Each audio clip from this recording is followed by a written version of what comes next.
Hello and welcome to Kody and Korbin Have a Podcast, the show where two former And they roommates were talk about a roommates. new movie every week. This week on the show, we're talking about Clueless. Wow. You guys talk like grown-ups. Oh, well, this is a really good school. Mr. Hall was way harsh. He gave me a C minus. Well, he gave me a C, which drags down my entire average. Hello? There was a stop sign? I totally paused. You try driving in platforms. Oh, should I write them a note? Ew! Get off of me! As if.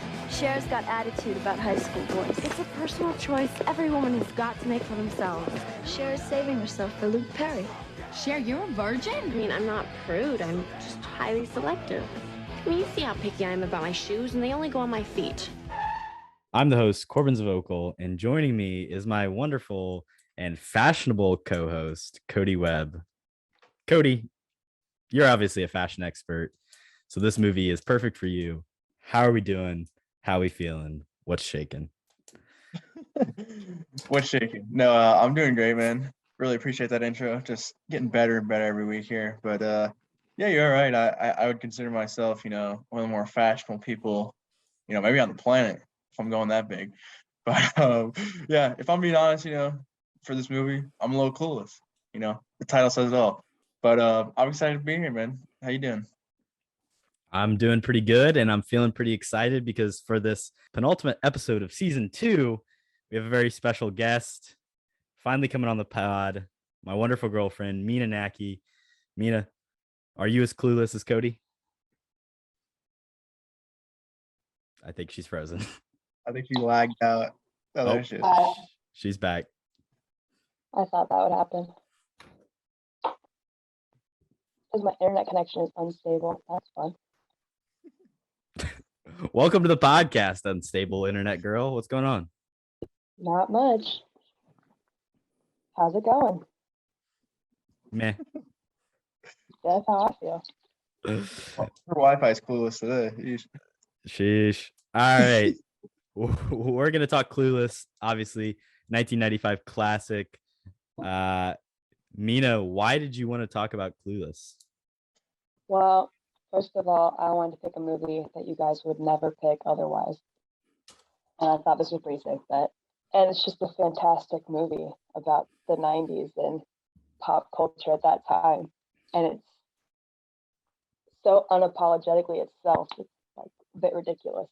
So that would be fun to talk about with you two. Yeah, I'm excited to talk about this one. I hit it at the top. This is our final movie based episode of season 2. Next week we've got some Oscar talk as well as a little bit of Q&A type stuff planned for the season finale. But this is our last episode with these exact same categories. So sit back and enjoy, and let's go on a little journey to Beverly Hills. Kody, hit me with your initial thoughts. Yeah, I got a few. Yeah, first off, I mean, this is just the end of an era here. This is basically just the last episode of season 2, so big rips up there. But yeah, I mean, Clueless, this is like the quintessential 90s movie, I would say. Everything about it just screams the 90s. And, I like the 90s. I was born there, in the end, but still born. Yeah, just in general. Do you consider yourself a 90s baby? I mean, I was born in 99, so what else can I even say? I mean, but aesthetically and passionately, do you connect with the 90s? No. But I wouldn't say so either, you fucking nerd. All right, thanks for stepping on my initial thoughts here. But anyways, yeah, this movie's interesting. I really like the cast. There's some interesting themes. It's super quotable, super fun. All in all, I did enjoy it. First time seeing it, right? It is, yeah. That's a good point. I had not seen this movie before. I think I talked to Korbin a little bit. I thought this was the same movie as like Legally Blonde. I think. I literally thought they were the same movie, but no, they're different. But they do have similar qualities. I feel like there's sort of 3 movies that you can just all pair together here. You got Legally Blonde, Clueless, and Mean Girls. I mean, this is basically Mean Girls, but just from Regina George's perspective. Sort of, you bring in the weirdo new kid, We give them a radio or whatever, make them cool, blah blah blah. We feel bad for everybody, and everybody falls in love. So I mean, it's nothing crazy, but it's a lot of fun. Like I did enjoy this movie, and I think it's a good pick for Mina. So yeah, that's my initial thoughts. Yeah, I hear you. I think I'd throw 10 Things I Hate About You into that grouping of high school movies. I know that's another one that Mina really enjoys, so they kind of fit together. I would say this is almost like an 80s movie set in the 90s. It's a spiritual successor to some of those high school coming of age, romance movies from the 80s and reimagined for, the 90s, the birth of the cell phone and the pager and the crazy 90s style and the affluent lifestyle.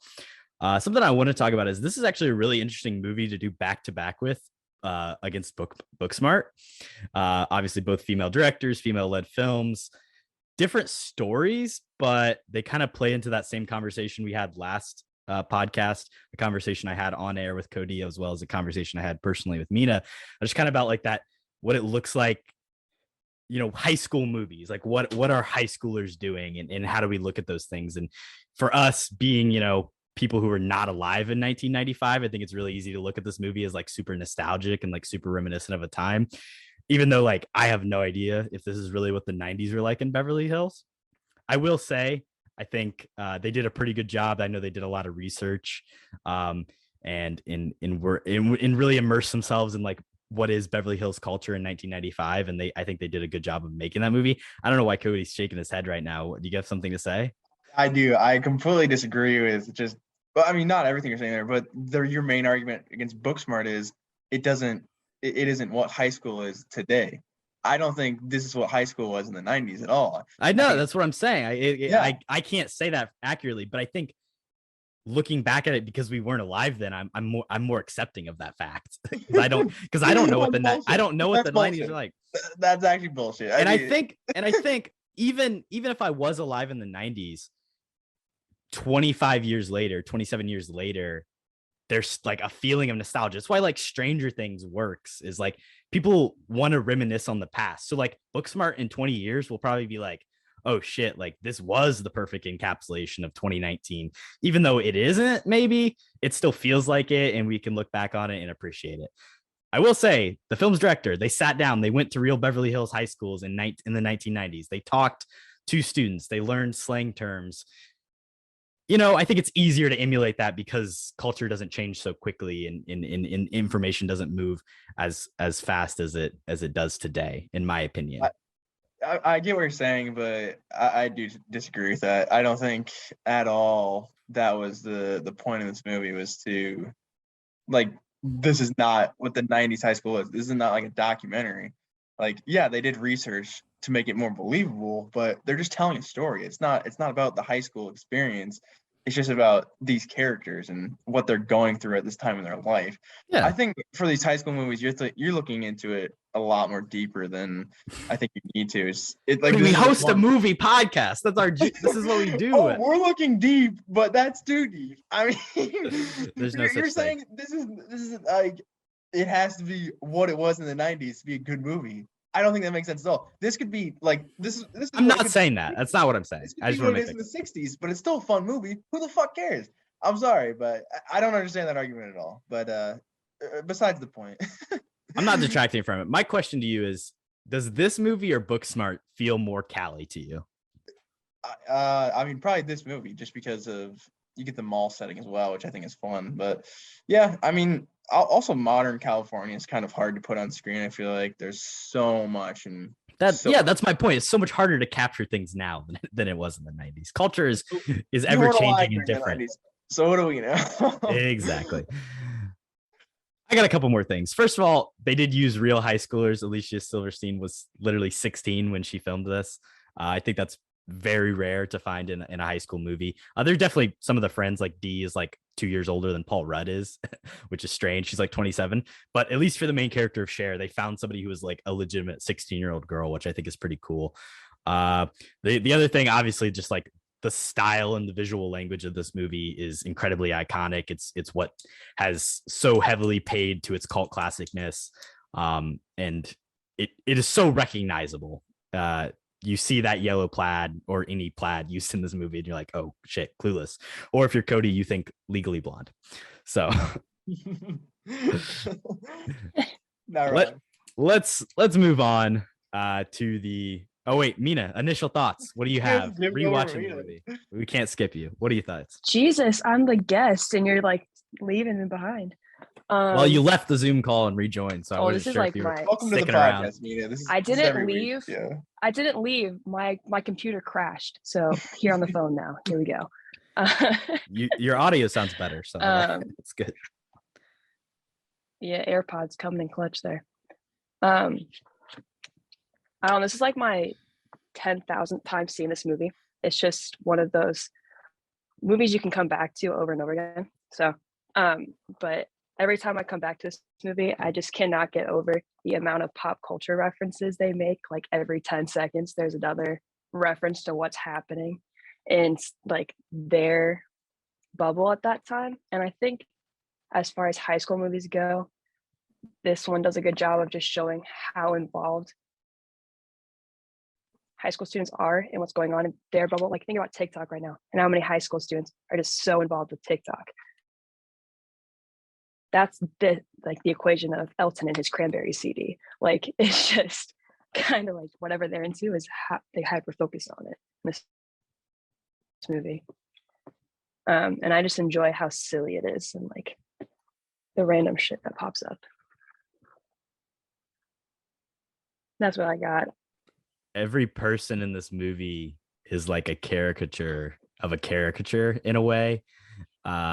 It's ridiculous, but it works so well because it stays consistent and it creates complex, interesting people that you want to watch on screen. So let's move on to stupidest part. You stupid. Kody, you want to get us started? Yeah, I got a couple. Yeah, I don't want to rip into this movie too much because I mean it's kind of difficult as well. The plot's nothing crazy. It's a high school movie, but I do have a couple very, very shady things. First off, just right off the bat, I'm gonna throw it out. The Paul Rudd relationship is I mean, it's the whole ex-stepbrother sexual chemistry. I don't fucking know what's going on there, so I won't touch it too much.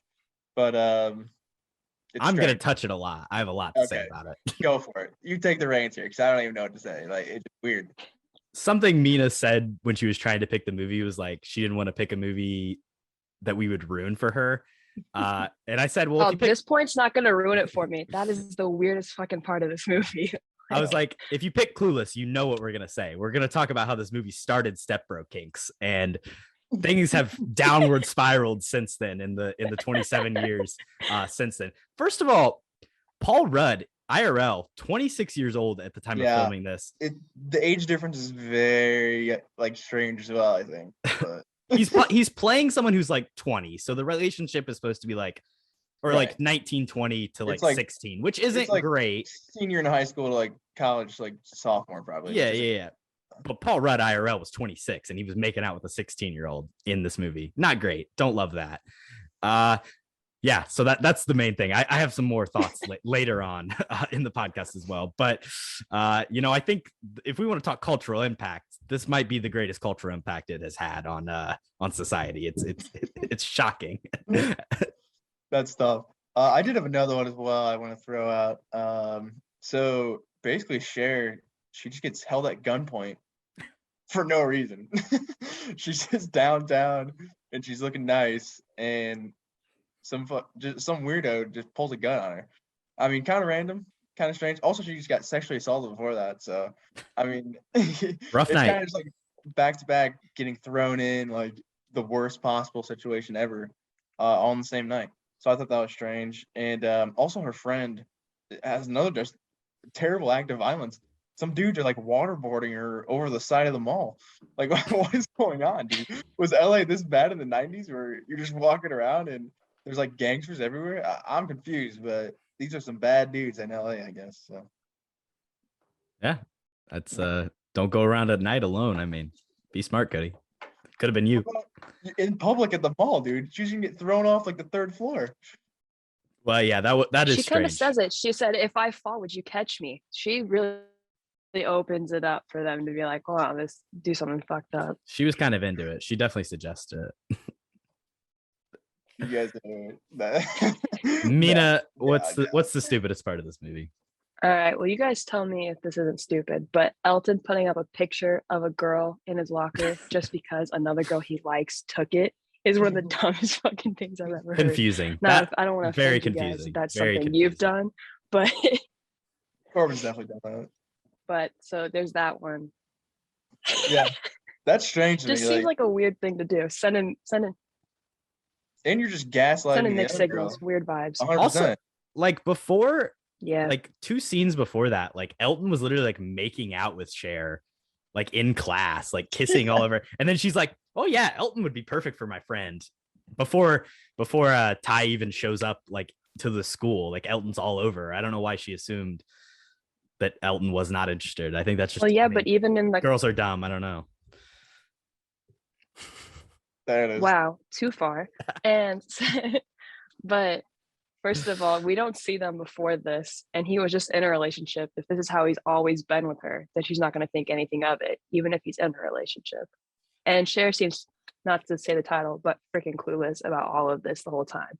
Like she's just shocked when he's all like, "I knew you liked me" in the car before she gets held up at gunpoint, right? She's just absolutely baffled by that.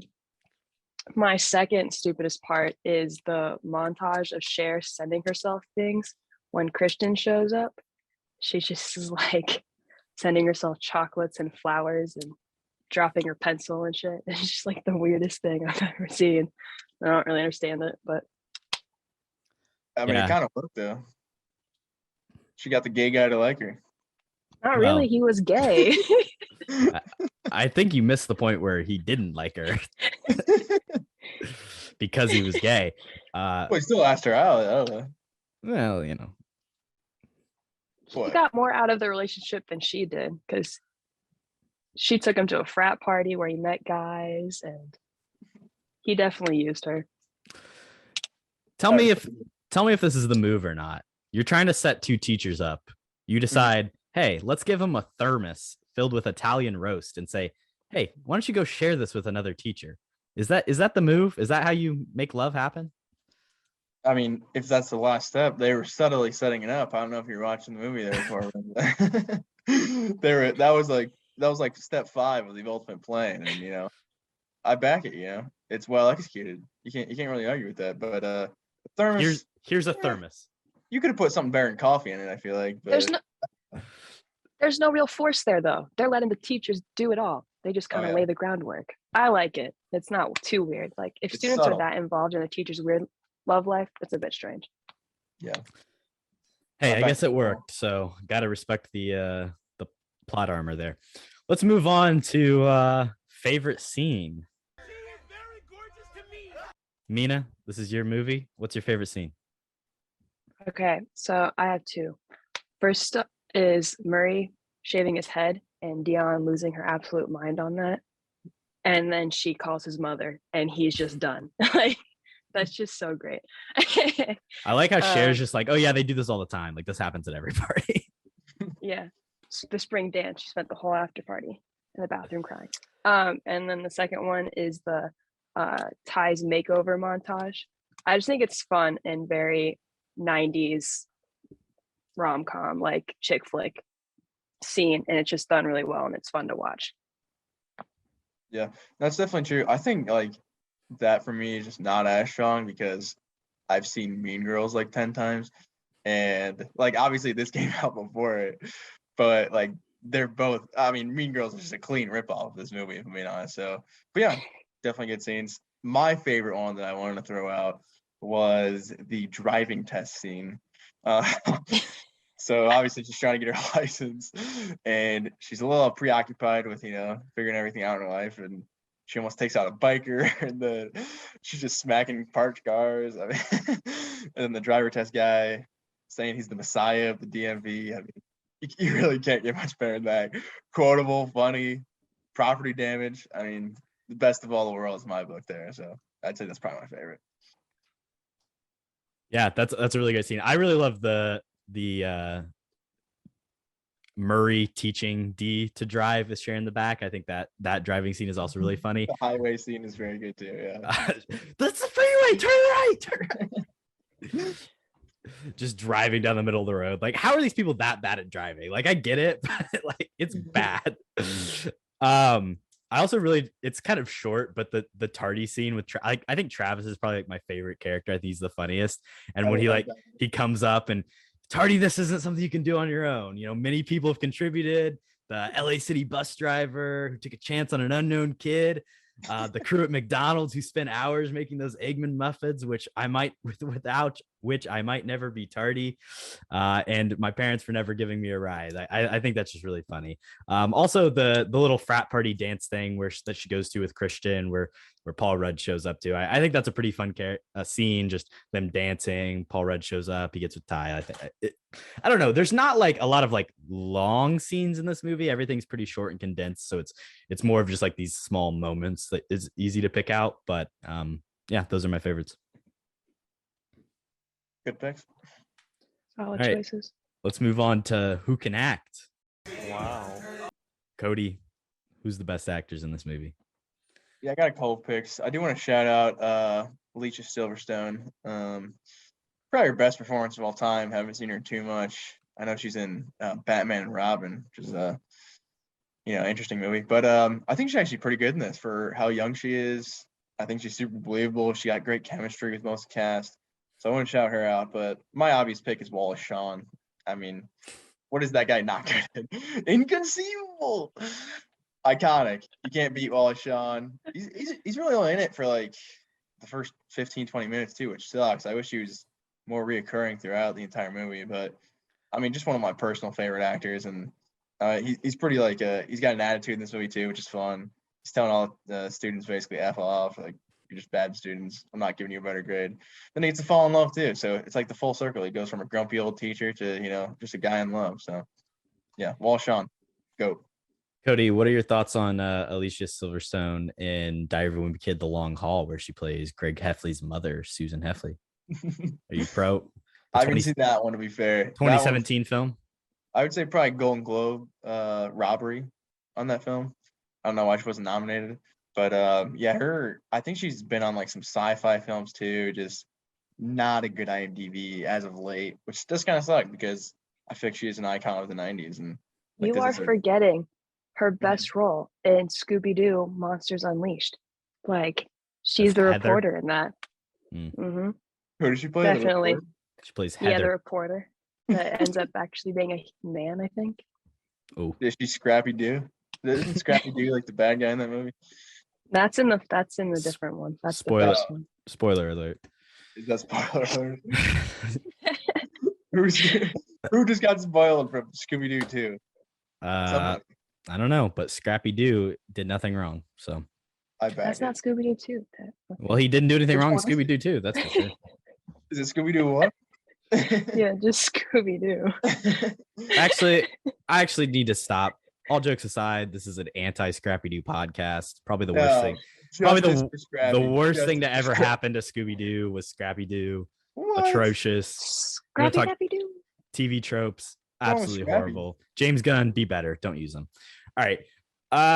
Who can act? I mean, Cher, Alicia Silverstone, good choice. I got to shout out my boy Donald Faison. Here's the thing. He's in Scrubs, which I've talked about on the show before. He kind of just like plays the same character, but if he like matured and went to med school, there's a lot of like flashback scenes or even like just these moments where they're like, yeah, like he has that like same character in him. Like he pulls the pants down. He calls people woman. It's like the same thing. It's really funny. And then I got to give Breckin Myers, Travis. Hey, man, you can't play a stoner skater better than that. I think he absolutely nails the role. Funniest part of the movie, and just always brings some like lightheartedness to every scene he's in. And rest in peace to him. You know, it was a sad, not rest in peace. He's not dead, but just all of his hopes and dreams just constantly shattered throughout the movie until finally he can get some loving. Go hang out on the fucking grassy knoll, you loser. Jesus. R.I.P. Travis. Tardy King. My King. I think he is one of the better characters in the movie. Honestly, he's just like he's got a good heart too. It's like he's funny, but you still love him. Good guy. Mina, who you got? Who can act? So I also said Alicia Silverstone. I mean, Cher's just iconic, and to play that role of someone so ditzy, but also just like so charismatic about what she actually cares about is really impressive, I think. I also said Brittany Murphy as Ty. Actually, rip her. She is dead. Yeah, she did die. Yeah. 13 years. Bagpipes, Kody. Bagpipes. Bring out the bagpipes. She had like a really tough time in Hollywood, like with like people saying she was fat and stuff. So honestly, I think she does a really good job playing someone who's kind of going through an identity crisis throughout this whole movie. Like she moves to this school and everyone's telling her that she can't be who she is. They're changing her accent, changing her hair within the first 5 minutes of her being there.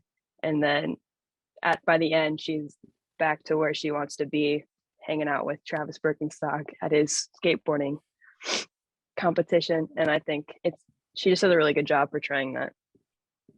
Dude can shred. Rest in peace to the 8 Mile Queen herself. Kody, who can't act? I only have one pick for this category, and I don't mean to single this man out, but it's got to be Paul Rudd. I mean, Ant-Man himself. The thing is, he's not bad in this movie, but it's like it's Paul Rudd, and you pretty much gave him nothing to do. Like he's just there making quips, kind of being an asshole, the ex-stepbrother, whatever. But I mean, he's like he can't even like talk the entire movie. He's trying to be like me, basically, just stuttering his way through. He can't hold a whole sentence. He can't dance. I mean, this is starstruck by underage girls. Well, not based on me on that, but yeah. But yeah, I mean, Paul Rudd, he's literally second billing, and all of his lines are just like throwaway jokes, I feel like. But yeah, I mean, he's not bad. I don't think there's any standout bad people in this movie, which is definitely a positive to the movie. I think it's solid performances around, but he doesn't do shit. So yeah, Paul Rudd, I expect better from him. Yeah, Paul Rudd's not great. I don't know. There's something just inherently charismatic about Paul Rudd where it's like you still kind of just love him a little bit. Like, oh, he's definitely likable. That's why he's continued to last in Hollywood for so long, and obviously he doesn't age either. So he's a person you want to look at on screen. Mina, who do you think can act? I said Alyssa Donovan, who plays Amber. I really just hate the character of Amber, but she's just a square the whole movie. Fuck Amber. She's just I think honestly that's what Amber's supposed to be. So she probably did actually have like a pretty good performance there. But compared to everyone else, like I just really didn't like her performance at all. Kody, do you remember which character Amber is? Yeah, of course. It's the one that Alicia Silverstone is like beef with the entire movie. Nah, you're supposed to say no because she's forgettable and no one cares. What color's her hair? She's awful. Red, black, I don't know, somewhere in between. Exactly. Completely. Red, I couldn't tell you what this girl looks like. I could. She does nothing. Well, congratulations. She does nothing on screen. Could you, Kody? She has no heart, no motivation. She literally just acts as a foil to Cher and is Alyssa Donovan. Sorry, but be better. Wow. Stand out. Come on. You guys are hating on her for doing her job. I don't know. It's kind of tough. She faded into the background. I didn't hate too hard. Korbin got way worse. Yeah, she's a background character. What do you want her to do? It's fucking Clueless. Everybody should stand out, and she's like the one person who, like, even Wallace Shawn's got some drip to him. If you think about it, this chick's got. Because he's Wallace Shawn. That's just because that's who he is. You cast anybody else in that role, it's forgettable. Yeah, the Princess Bride's awful. What about Rob Riggle? What do you think about Rob Riggle as the debate? Wow. He's good in 21 Jump Street. Speaking of the recast, let's take a quick commercial break and we'll be right back to talk recasting and why Rob Riggle should play the debate teacher. I back it. And we're back. Kody, the recast. You're fired. You're fired. You're fired. You're fired. I got one for you. You ready? Wow. Leonardo DiCaprio. You ever heard of him? Anybody? No. What's his name? Small time actor. DiCaprio? Leonardo DiCaprio. Yeah, who are you putting him in for? Christian. Which one's Christian? Oh, the the gay one. Yeah, no, he looks like what's that actor's name? I don't know. What's that movie for? From like the 60s? You're being really descriptive. I appreciate that. Casablanca. Like James Dean or something? Is that guy's name? James Dean. Yeah, that's what Does you're he not talking look about. like James Dean? Yeah, I mean that's kind of what he's going for. He drives like a 50s car. It's Doesn't he say that in the movie? Yeah. Also, James Dean died in 1955. Doesn't he ask if the jacket makes him James Dean or Jason Priestley?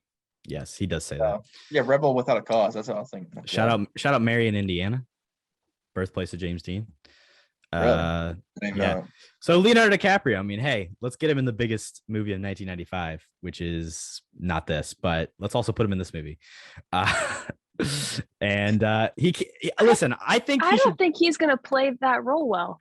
Listen, I think he probably would. He's be not gonna better play that role well in the like the Paul Rudd role. I think, but he's just not old enough because he was also like pretty young at this time, 1995. He's younger than Paul Rudd, so it makes it less creepy, but still not. I mean, he actually would be. I think he was like 20. So I guess realistically, he probably could play it. But that makes it better. Yeah. Leo looks younger. He played like has always kind of looked pretty young, especially like his early 20s. So it probably would.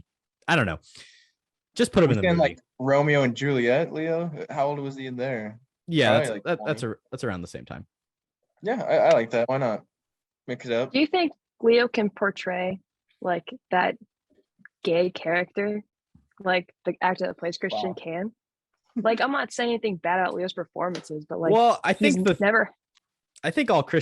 Christian's character is supposed to be a little ambiguous. I don't think it's like the most flamboyantly homosexual person in the entire world. He just likes to shout, man. It's just like a pretty boy who loves the 50s, and I don't know. I think Leo could pull that off. I feel like Leo would be better as like Elton or something. Yeah, Leo doesn't have the chops. That's just too small. Elton, we hate Elton. I don't know. Elton's fun. Mina, who are you putting in this movie? So I went and recasted Miss Geist and Mr. Hall. Oh, Kody. Let's hear it. Just because I wanted to see like a little bit of a different dynamic. So I went and cast Diane West as Miss Geist. They're same age as the actress that played Miss Geist in the movie. So I just thought, why not?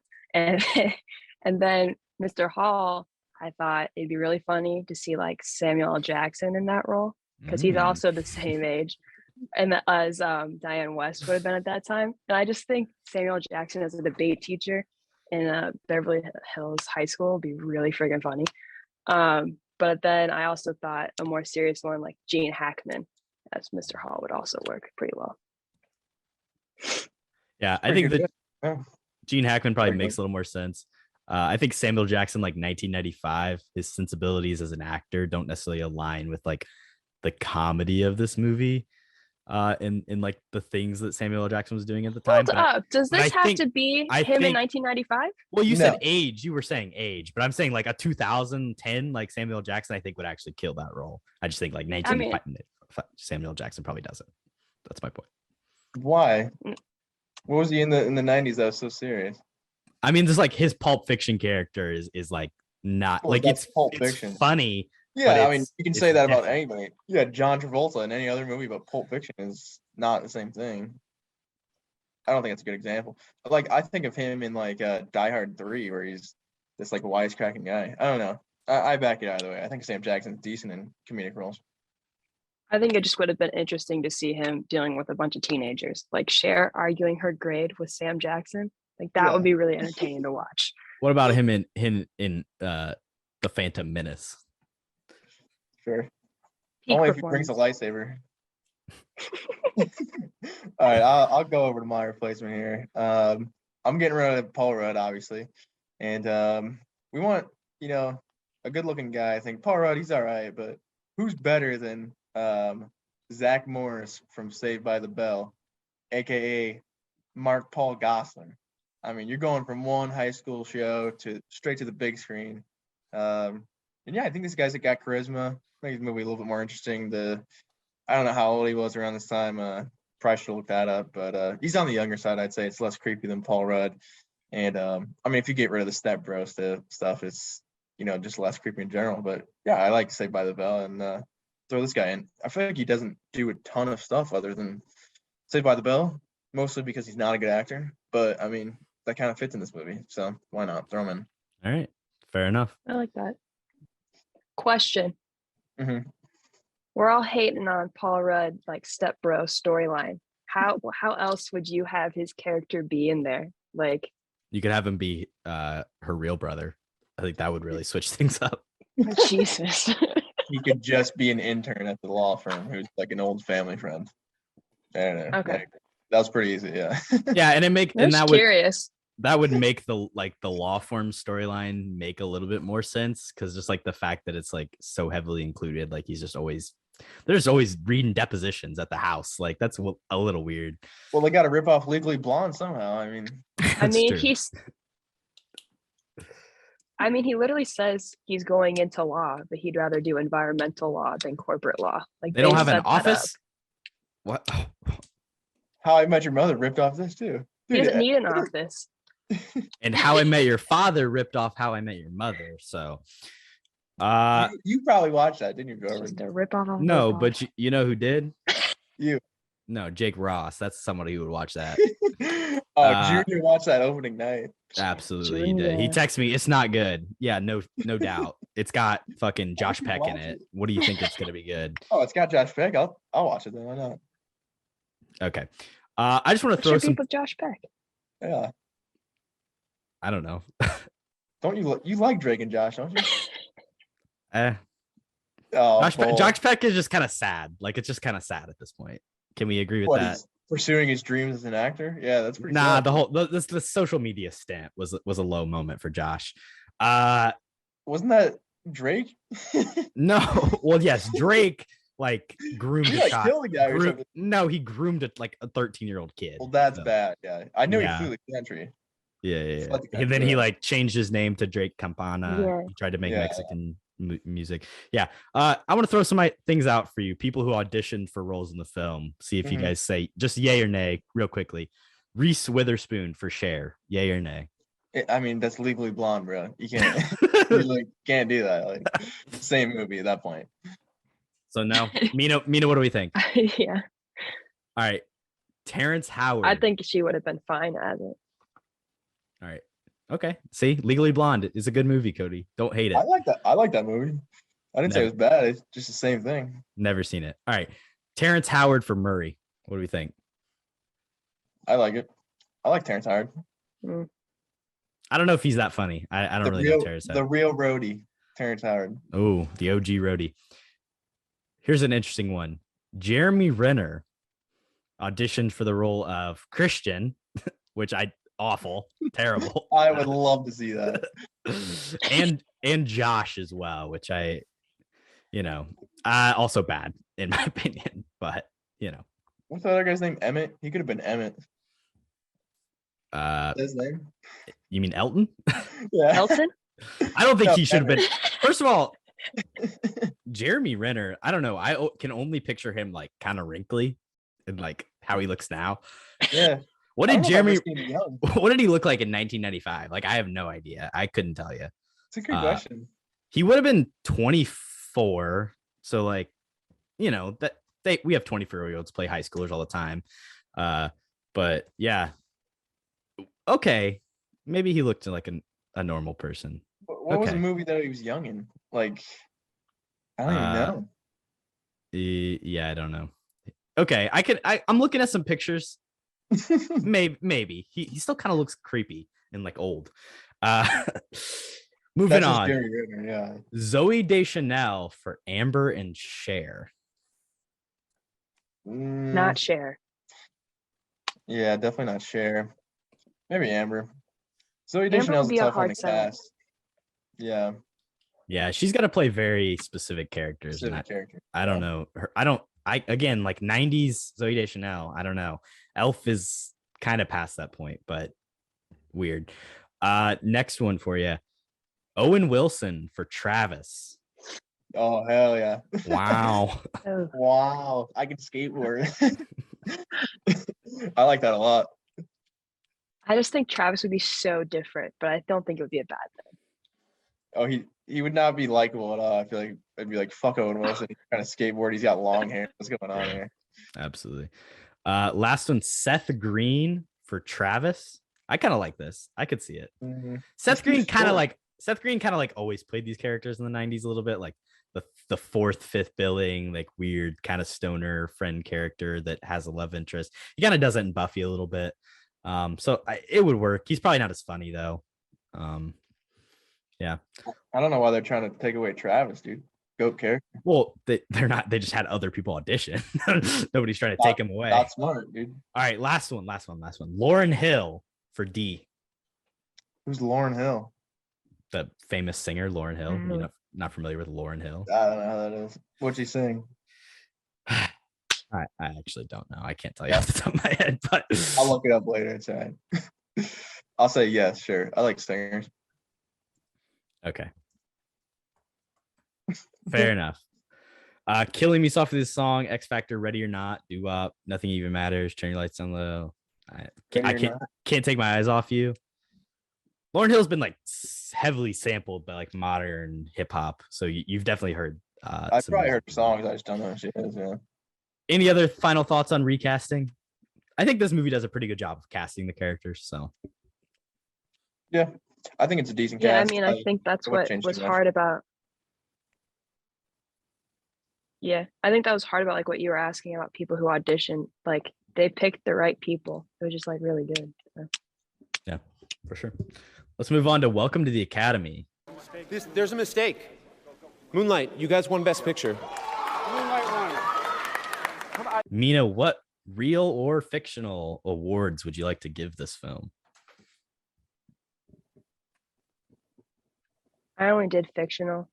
So I gave this one the most high school nose jobs shown in a movie.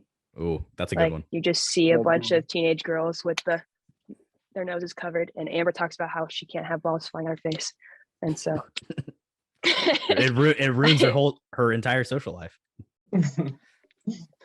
That is true though. Like I feel like every shot somebody's walking around and you just see like they have the marks on their nose, they have it on like their jaw or something. Really subtle detail that I do like a lot. And it's not even and they're not even the same extras. Like it's always a different person, which I really like, that it's not just the same girl walking around. And my other one is the most pop culture references in a movie.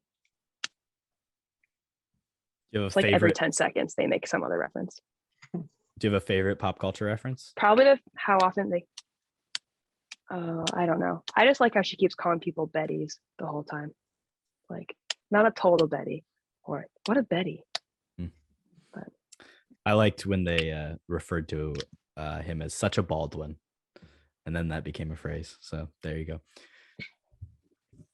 Kody, what awards are you giving this film? I got a couple. The first one, I mean, I feel like it could have been nominated for Best Production Design, Best Costume Design. Definitely up there. I mean, they obviously put like a lot of time into the wardrobe and the sets as well. Like that mansion's pretty sick. All the art around like the pool and stuff. I think it's pretty legit for production design. Yeah, I got the receipts here for at least makeup and costume design. So 1995 best makeup went to Braveheart. Interesting.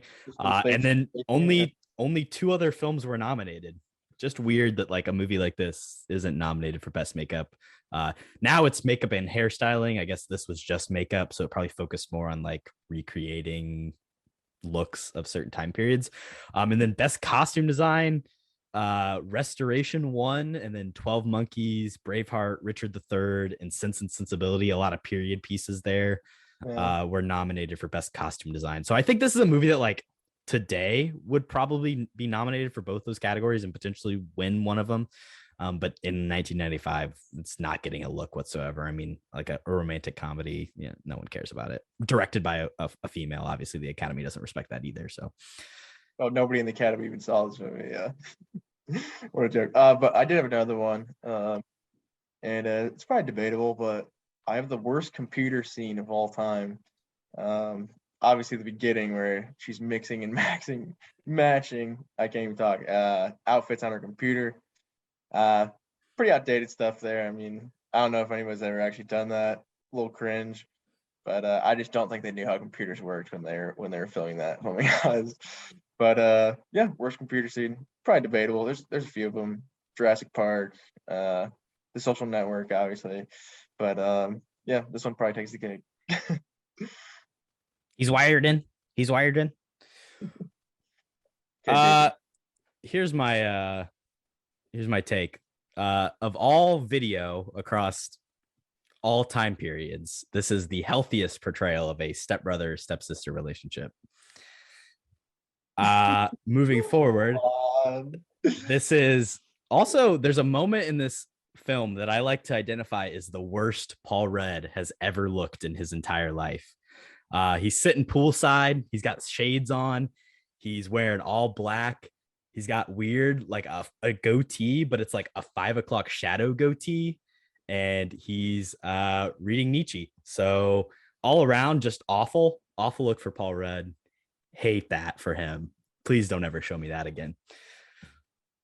What's so wrong about that? You're just reading a book by the pool, bro. It's like a fake philosophical like moment.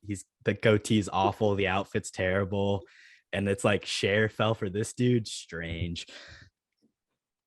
Wow, tough. Going for his throat. I mean, I respect it, I guess, but he's just trying to grow a goatee. Not all of us can do it, man. It's kind of hard. He's going through his college existential crisis. Leave him alone. Well, good for him. And it's the worst Paul Rudd ever looked. So I guess things got better after that.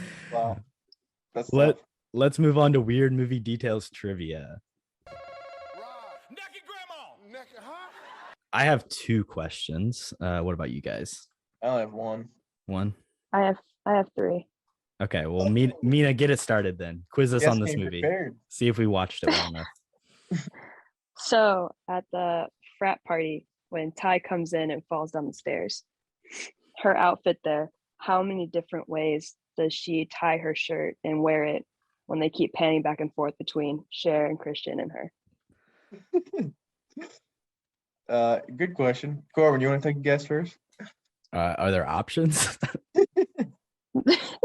I mean, no. 6. Wait, okay, let's break this down. Let's work together as a team, Kody. How many times how many different ways can you tie a shirt?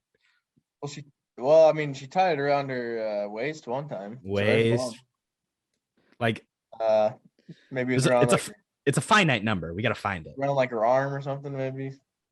I'm going to say 4. I'll say, what'd you say? I thought 6 was a good guess. I'll say 6. Oh man, you guys on either side, it's 5. Well, at one point she uses it as a headband. Really? I missed that. Ties it up around her head. That's good. That's a good weird movie trivia there. I'll tell you that, because I would have never guessed that. All right, Mina, hit us with another one, and then we'll start bouncing around. All right. Which character later became a regular on Law and Order?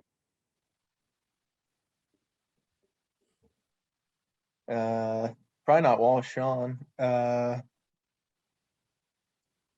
Maybe it was Alicia Silverstone. Mm-hmm. No Googling over there, Korbin. I'm just looking at the cast. I'm trying to remember. I'm not really. It's gotta be somebody random. Is it? I mean, is it Stacey Dash? Yeah, it's someone who's in the movie, like a decent amount of time, like not just like. Can confirm they're in the movie. My guess is Stacey Dash. That's my guess as well. Yeah.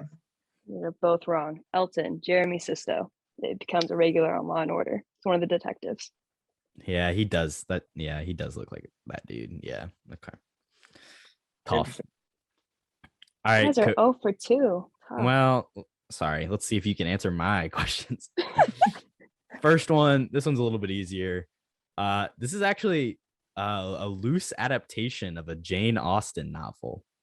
Which Jane Austen novel? And I can give choices. Little House on the Prairie. She write that one?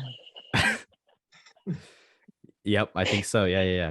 No, Pride and Prejudice, Mm. Lady Susan, Emma, or Persuasion?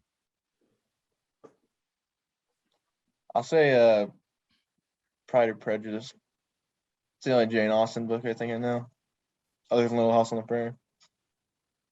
Mina, what do you think? I think it's Emma. You would be correct. It is Emma. You know your movie. Good job. Yeah, I'm straight. I know my movie. We'll see about that. All right, my turn for the trivia question. It has absolutely nothing to do with this movie, but basically, Wallace Shawn he's appeared in a lot of stuff, but he was in a TV sitcom where he also played a school teacher. Interestingly enough, so yeah, the question is, what show is that? And we got options. First one, Blackish, good show. The Wonder Years, all right show. Saved by the Bell, or Young Sheldon. Very good option on there. I so badly want it to be Young Sheldon, like so badly. Maybe it is. Obviously, huge fan of Young Sheldon. So I would know for a fact that he's not in that show. I just would love him teaching Sheldon Cooper at any point in his life.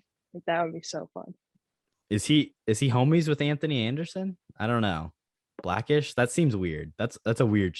I think you're trying to throw us off with that one. What were the other ones? But also the Wonder Years and Saved by the Bell. Old. I'm going with Saved by the Bell. You already talked about Zach Morris during this pod, so would you bring it up again? I'm gonna go Wonder Years to be contrarian. I went straight mind games here. So yeah, Blackish. I feel like that's out of left field. Not that one. Saved by the Bell. That's also wrong because I brought up Paul Goss already. It is Young Sheldon. He is in Young Sheldon. Wait, does he play Young Sheldon? No, he doesn't play Young Sheldon. He plays a teacher, you idiot. That was a good question. No, one time before I was watching Survivor, and Young Sheldon was on before, and Wallace Shawn popped up on the screen as his teacher. I couldn't believe it, but yeah, he is in Young Sheldon. I actually think I have seen him on Young Sheldon. Like I've only seen that episode once, but I think I've seen it happen. But you should have said it. I didn't. I'm never listening to you again. I hate that fucking little kid. Screw Sheldon in all forms. I bet all right. About 20 minutes into the film, we get a look at her report card that has been corrected. Her C's are changed to A's. Next to every single one of her classes, there's a short note about how she's doing.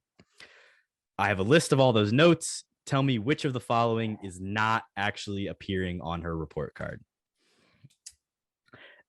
Excellent composition and vocabulary is A. B. Misunderstands budgeting. C. Wouldn't dissect a frog. D. Ill-prepared and undisciplined. E. Must learn responsibility. F. Must try harder to pay attention to current events. Or G. Nice shapes. Nice shapes. You gave a lot of options there, I'm not gonna lie. What was that? I lost track after A. F or something? I'll say E. Sounded like bullshit. I'm gonna be honest, I don't know which one I said was E, but Jesus. Must try. I believe the last one. Yeah. Well, no, that it would be the third to last one. Okay, the third to last one. Must learn responsibility. No, there's one after that. Okay, so that'd be F, and it would be must try harder to pay attention to current events. Yeah, that's definitely it. There's no current events class. Come on, dude. Mina, what are you thinking? So yeah, all of these are connected to a class. So if you could try and identify maybe what class you don't think she would be in. Well, what's the shapes class? I missed that one. I don't know, what class do you learn shapes in, Kody? Not geometry. Yeah, definitely not. Mina, what are we thinking? I even paused on this scene today when watching this movie. Damn. I'm gonna go with the nice shapes. It's misunderstands budgeting. I made that up. That is not, she did not take a personal finance class. For the record, the English composition was the excellent composition of vocabulary. Debate was where she was ill-prepared and undisciplined. Biology 1, she would not dissect a frog. Physical education is where she needs to learn more responsibility. World history is where she needs to try harder to pay attention to current events, which is a strange thing to write for world history. But and then finally, geometry was in fact nice shapes. So I like it. Interesting. All right, Mina, what's your last question? All right. What reasons does Elton give when he's trying to leave class? There's 3 times he does this in the movie. He's gotta go to the bathroom. He left a CD out in the the yard, and I think the one time he just asked for like the pass. I don't think he said anything. I got 2, Korbin. You gotta pull one out. I have no idea. The CD one's pretty memorable. He said something about the second time. He's like something about going to the bathroom. I don't remember the line, but that's all I got. Korbin's not pulling his weight in this team effort over here. Do you want me to tell you what they are? I wouldn't have gotten any of them. So the first one, he says his cranberry CD is out on the quad. He's got to go get it before someone takes it. Mm-hmm. And Mr. Hall says no. The second time, he raises his hand. He says, "Yeah, my foot hurts. I need to go see the nurse." No bathroom. And the last one, he's in Miss Guy's class, and he says, "Can I use the pass?" And that's it. Like she asked the question. Yeah, you did good, Kody. Korbin, you need to work better. Yeah, I need to work on my paying attention skills. All right. So all in all, we all did pretty bad on our knowledge of this movie. So we would have to debate our way to getting an A in each other's classes. Let's move on to pitch time.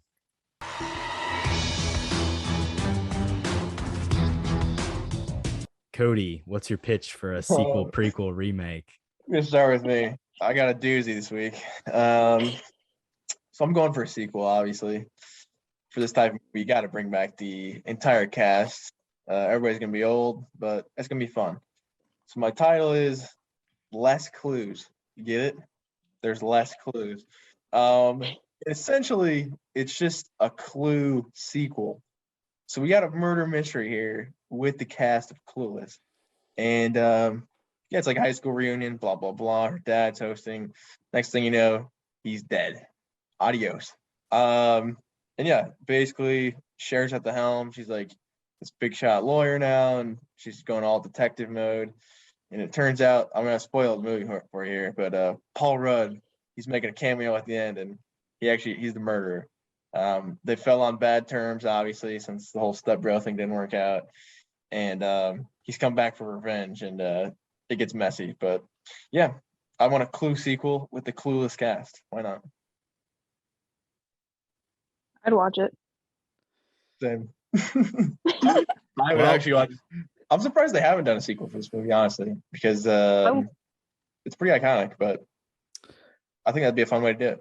As far as sequels go, I feel like it's on the same level as like Breakfast Club and Ferris Bueller, where it's better that there's not, so they can't ruin anything good that's happened in this movie. That's definitely true, but it's Hollywood and they love sequels. So if they pay the cast enough, they'll definitely do it. But yeah, I definitely agree with that. They made it a TV show after the movie came out. There was like a Clueless series. Yeah, but it'd be like Fuller House and they had to recast Cher because Alicia Silverstone wouldn't come back. They recast like everybody except for Dee. She was like the only person that really yeah. Huh. That's weird. I will say, hearing that pitch, I'm glad that we will not be continuing pitching things in season 3, Kody. That was one of my better pitches. Oh, that's a top 5 pitch in this season, no doubt. Less clues, bro. Less clues. Let's hear your title. Well, I was gonna bring up the fact that they in fact did make a shitty TV show where they only brought Dee back. This was actually originally conceptualized to be a television show, and then they were like, "Oh, let's just make it a movie." And then at the end, they make the movie and then they redo the TV show and only bring back like one character that's the same and recast everybody else. Whatever.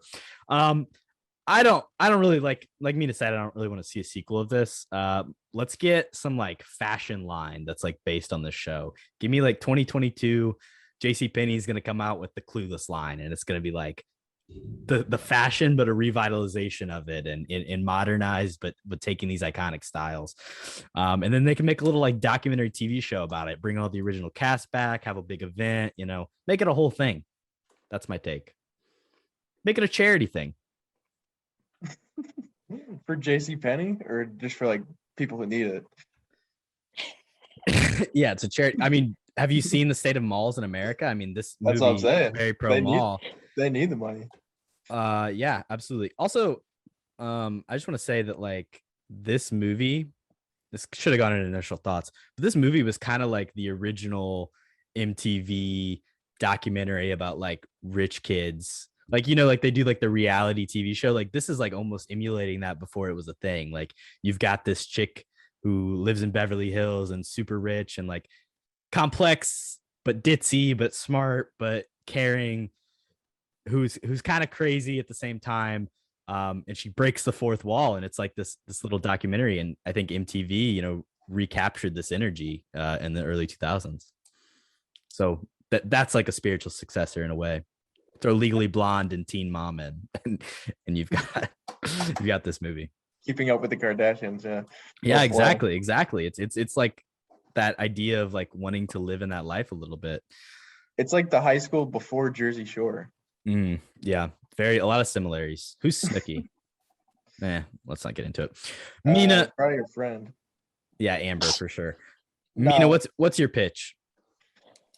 So I, like I already said, don't want a sequel, but I do want a requel. So I want it to be like them rebooting this, but still have the original characters be in it, but now it's their kids living through this, and they have the names from like early 2000s people that are like famous, or like 90s, because I feel like Cher and Dion are gonna do some stupid shit like that, right? And so it's just like their life like this, because I think it would be awful. But social media ruins their whole dynamic there, right? Like they're all like, and that's why it's impossible to make movies about modern children. But I feel like social media kind of ruins the whole aspect of what this high school was like. They're constantly hanging out together, paging each other, going to the mall. High school kids don't do that so much anymore unless they're in the Midwest and have nothing better to do. So like kids these days, man, they don't get together and hang out. Get off the phone, you kids. Go to the mall. That's the entirety of the movie. As we say, as we're on our phones and computers. Support capitalism, kids. No, this is not a pro capitalism podcast. Whatever, fuck's sake. I also wrote, speaking of capitalism, Cher's speech about the Haitians. The Haitians. Well, she refers to them as the Haitians, which apparently she called them the Haitians. Apparently, Alicia Silverstone legitimately didn't know how to pronounce Haitian, so they just like didn't correct her and let her do the scene, which it fits. She's the perfect casting, right? Yeah. Hey, she raises some good points. It was about like her dad's 50th birthday or something. She raises some good points. If the government can just get into the kitchen, rearrange a little, like it's fine. Exactly. She's a base leftist icon. That's what I want to say. So, okay, like right now, for example, the Haitians need to come to America. But some people are all, what about the strain on our resources? And it's like, when I had this garden party for my father's birthday, right? People came that like did not RSVP. So I was like totally bugging. I had to haul ass to the kitchen, squish in extra place settings, and like people were on mismatched chairs and all. But by the end of the day, it was like the more the merrier. And so if the government could just get to the kitchen, rearrange some things, we could certainly party with the Haitians. Wow. She's pro-socialist. All right, that is our talk on this movie. Let's move on to our ratings. Kody, what do you rate this movie? Yeah, it's a tough one to rate. I didn't know where to put it. So I'll stick it on an even number. Looks good. I'll go 50 out of 69 here. I gave it 50 points. That's pretty good. But in general, it's probably mid tier for me. I would say Mean Girls is probably superior. But I mean, for the first watch as well, it's definitely one of those where you want to watch it like 3 or 4 times to get the full experience, I'd say. So I'm not the best person to rate this movie, but that is my rating. Yeah, I think you can definitely pick up on a lot of things on a second or third watch, and it's a pretty rewatchable movie. Maybe we'll talk Mean Girls one day, but we only release our episodes on Tuesdays, so I don't know if it's really appropriate if it's not a Wednesday to talk Mean Girls. My rating for this film. Thanks. I've seen it once or twice. And by that I mean I think I've seen it once or maybe twice. My rating is going to be 46 out of 69. I think that's my mid tier. I mean, it's higher than I gave Booksmart last week. High for you, Korbin. Yeah, honestly, what the fuck's going on? I enjoy this movie. I think it's really, really smart, well written. The characters, while like seem very surface level, are actually like really complex and vary a lot. And yeah, I can really appreciate that. Plus, like you said, the production design, the costuming, the hairstyling, it's ubiquitous. It's never, many have tried to emulate with Legally Blonde and Mean Girls, but I don't think it's ever quite captured the all or the greatness that is Clueless. So yeah. Mina, what do you give this movie? So obviously I love this movie. I don't think it tries too hard. It knows what it is, and it's just beautiful. That being said, my score is higher than both of yours. I gave this a 60 out of 69. It's one of like my all-time favorite movies. I watch it all the time. So I'm glad you two rated it as high as you did. I really thought I was gonna have a way higher score than both of you. Did we ruin it for you? No, because everything you had issues with, I've always had issues with, so it's fine. That's good at least, yeah. Didn't ruin it for you. Can't complain then. So that is Clueless. We kind of always have a little bit of Clueless with us every podcast because Kody is my co-host. So it'll stick with us through the remainder of our shows. And I hope that doesn't pain people too much. Now let's talk. What have we been into? Recommendations. Kody, get us started. What you been into? You just call me Clueless? I don't understand. But yeah, basically. I think that's the point. Yeah, exactly. That's why it was funny. I'm a funny guy. But yeah, basically my recs this week, not a ton. Pretty much the same old. Finished season 1 of Game of Thrones. Good stuff. Good TV. We're on to season 2. Speaking of familial relationships. Yeah. Brother and sister. Yeah. Jaime Lannister, the Kingslayer. He's slaying his sister too. But yeah, the characters are fun. It's obviously a super unpredictable show, and even knowing that going in, I was still like, wow, I can't believe they killed Ned Stark. But yeah. Spoiler alert. Good so far. Yeah, I mean, if you haven't seen Game of Thrones by now, what are you doing? But move on.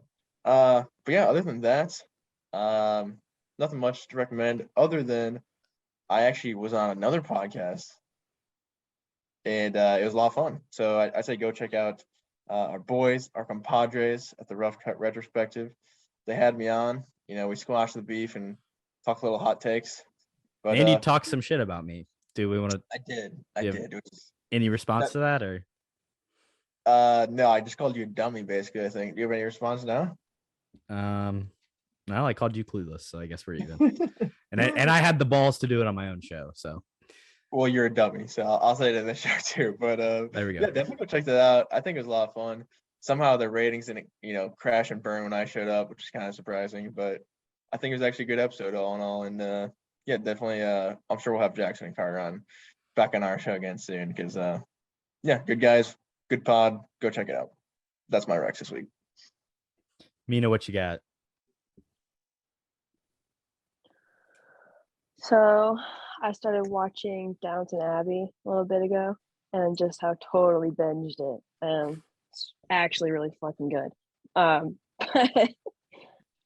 In this, they can never be happy. They're always sad. Like you get to a high point and then someone fucking dies or leaves. It's terrible.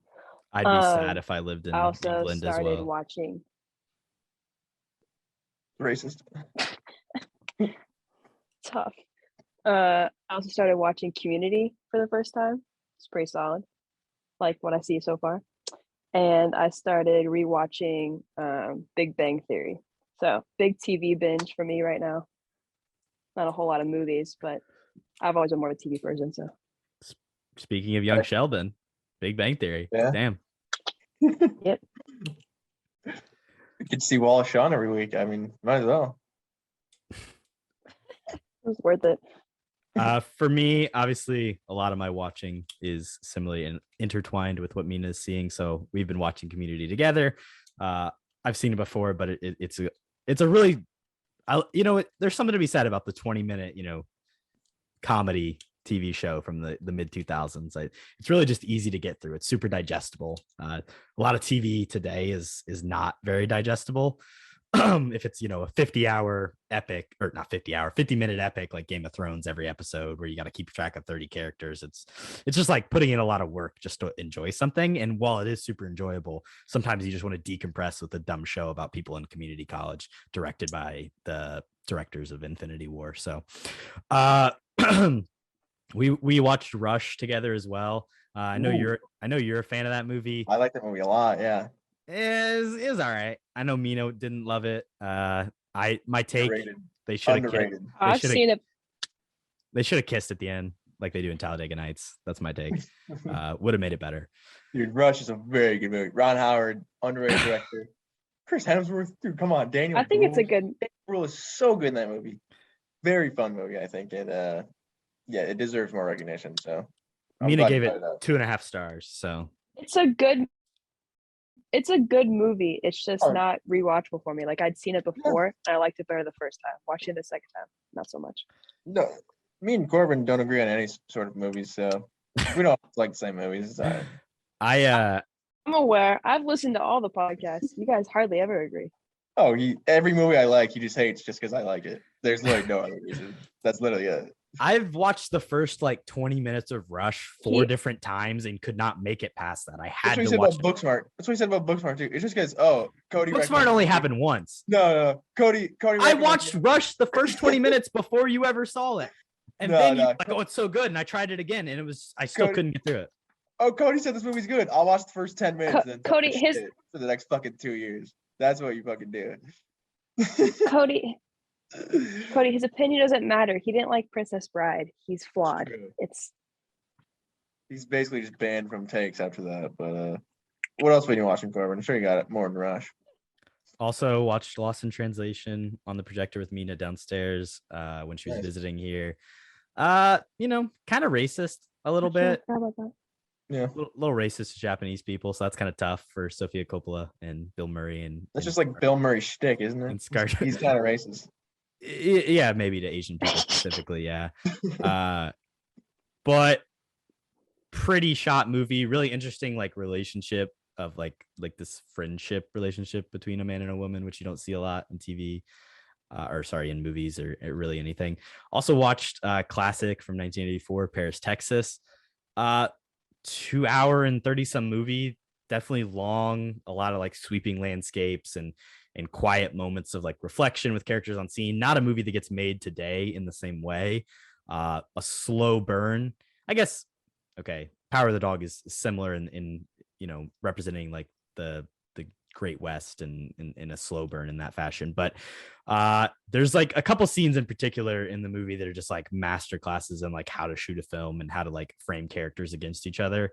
Particularly this one scene that utilizes one-way glass, a one-way mirror at basically a sex, like a call center, but you go in and you sit behind a mirror and talk to women. I don't know. It's a really interesting scene, and the way that they frame the characters in the mirror and that they can't see each other, and the way they shoot it is incredible, truly. So, also TV wise, something that Mina and I watched a couple episodes of, and I had seen a couple episodes of, is Invincible.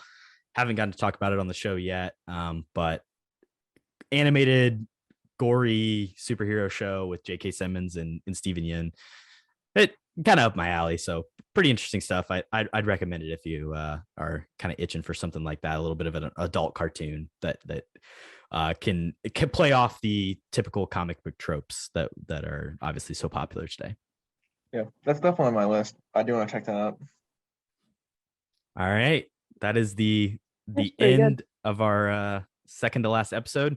Check us out next week in the season finale, and then continue to check us out as we head into season 3, because we got some really big plans and some exciting things that are going to be happening on the horizon.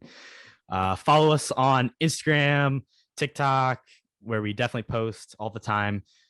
Twitter at KHAP Podcast, KHAPODCAST. Check out Kody on the Rough Cut Retrospective and follow them. They're great friends of ours, and they will probably be on the show sooner than even Kody said a little bit ago, potentially in the next 7 days, if we can work things out. Mina, anything you want to shout out?